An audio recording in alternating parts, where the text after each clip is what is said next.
According to House Commerce Committee Chair Zack Stephenson, making sports betting legal in Minnesota would be the most significant change in Minnesota's gaming laws in many years. I spoke with him this week about his efforts to have Minnesota join a majority of other states who have legalized sports betting. As chair of the House Commerce Committee, you are in a key position to advance legislation that would legalize sports betting in Minnesota.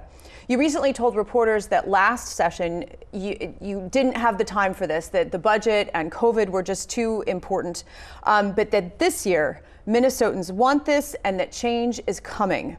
Why is this the year to make significant changes to Minnesota's gaming laws? Well, Shannon, thanks for having me here today to talk about this issue. You know, the Supreme Court in 2018 struck down the federal ban on states legalizing sports betting. So that wasn't that long ago. That was 2 or 3 years ago at this point. And they've been an eventful several years. But what's changed here in Minnesota is that all of our neighbors, every single state that touches Minnesota and Canada, have now all legalized sports betting. So you go in any direction out of Minnesota and people can engage in legal and safe sports betting, which they can't do in Minnesota. I think Minnesotans deserve the same opportunities that people in Wisconsin and Iowa and Canada have. And so I'd like to see sports gambling legalized in Minnesota. At the November press conference where you talked about your interest in proposing this legislation, you referred to the black and gray markets that are currently being utilized by Minnesotans. Now, I'm someone who doesn't gamble and I rarely watch sports because I feel like every time I do, the team that I'm cheering for loses. So it's unclear to me what these black and gray markets are and what would be different than if sports betting were legalized. So what exactly are we talking about here? Well, Shannon, you just described the experience of being a Minnesota sports fan. Every time you watch a game, the team you're cheering for loses. So, you know, right now, there are a lot of black and gray market solutions that Minnesotans do employ if they want to gamble on sports. There are websites that are hosted offshore like Bovada where you can wager on sports illegally, and there are digital workarounds that you can employ to do it from Minnesota. How it would work in Minnesota if we legalize sports is still very much up in the air. There's a lot of different models. You know, 32 states have legalized sports gaming across the country. That means there's 32 different models that we could take a look at. And I think there's questions. You know, it could be that you need to go to a tribal casino to place a wager in person. Or it could be that you could have a mobile app on your phone that you could use to wager on sports. Both of those models have been employed by states that touch Minnesota, and they're both models that we're looking at right now.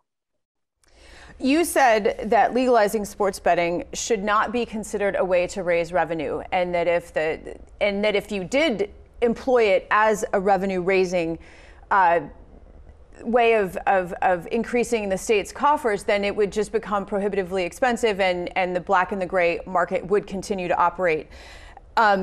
I've read about gambling sites called FanDuel and DraftKings, and they offer can't-lose deals to attract new customers.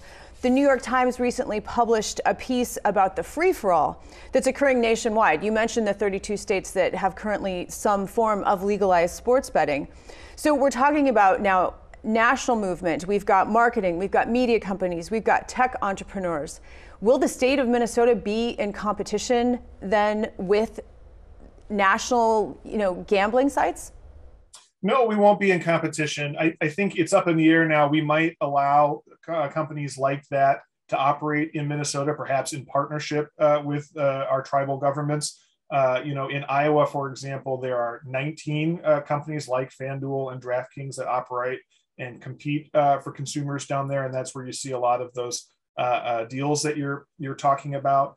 But I don't see any venture where the state creates its own system. I think we're much more likely to partner with the people who understand gambling in Minnesota. You know, our tribal governments have been operating gaming in Minnesota for 40 years without any scandal, without any problems.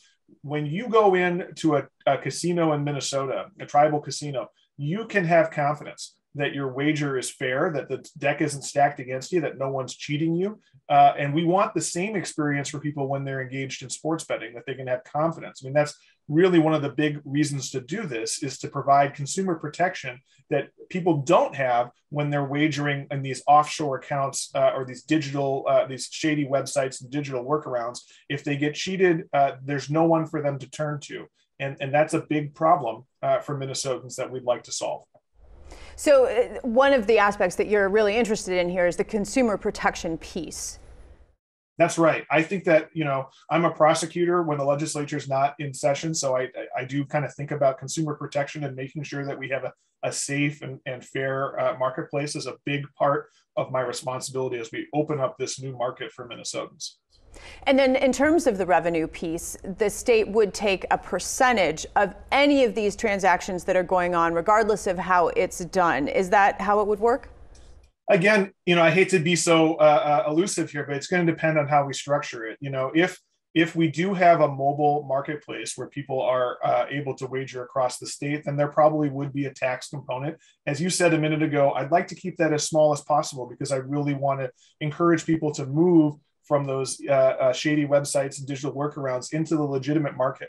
And if we increase the tax rate too high, the competitiveness will force people to go back to those black market sites. There just isn't going to be that much money generated by this in terms from tax revenue anyway.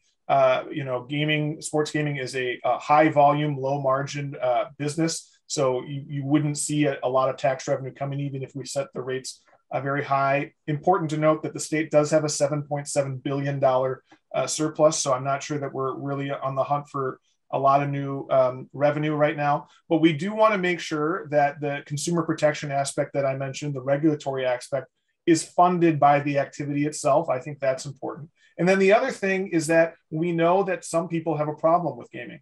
Gambling addiction is a very real problem.